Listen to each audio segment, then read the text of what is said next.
There's a book called Silence by Shusaku Endo, one of the most powerful books that I have ever read. It follows a Jesuit priest named Sebastião Rodrigues, who goes to Japan to find his mentor and rescue him from persecution. When he gets there, he discovers the Japanese ruling class torturing the peasants, not to break their bodies, but to break their faith. And in the final analysis of that book, Rodrigues is dragged by the ruling class to a crossroads for his soul. They put the image of Christ before him and tell him to step on it. Denounce your faith. If you do, the torturing of the peasants will stop. If you don't, it will continue. For Rodrigues, this is hell. To step on the image of God feels like betraying God, but to refuse feels like he's betraying love and compassion.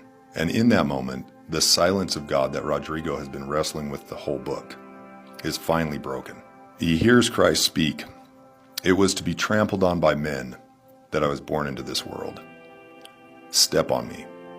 I carry the cross for this very reason, to bear the weight of your shame." That moment in the book changed me, because here's the truth. Christ did not come to condemn us. He came to be condemned for us. He didn't come to be worshipped. He didn't come for accolades or for crowns or for recognition. He came to be crushed so that we could live. He came to show us the way, through suffering, into freedom. Too many Christians worship dogma, or preachers, or even the book itself. But Christ never once commanded worship.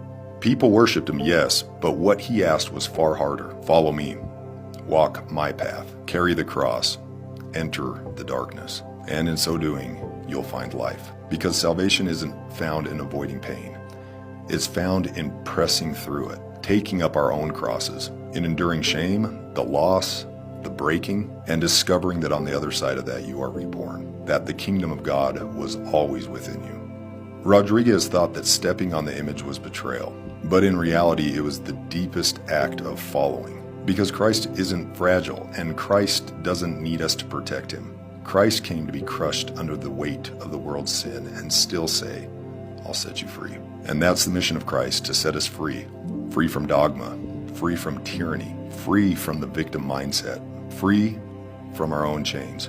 And he showed us the way, not by escaping suffering, but by transforming it into resurrection. That's not just theology. That is the most powerful truth one can live by.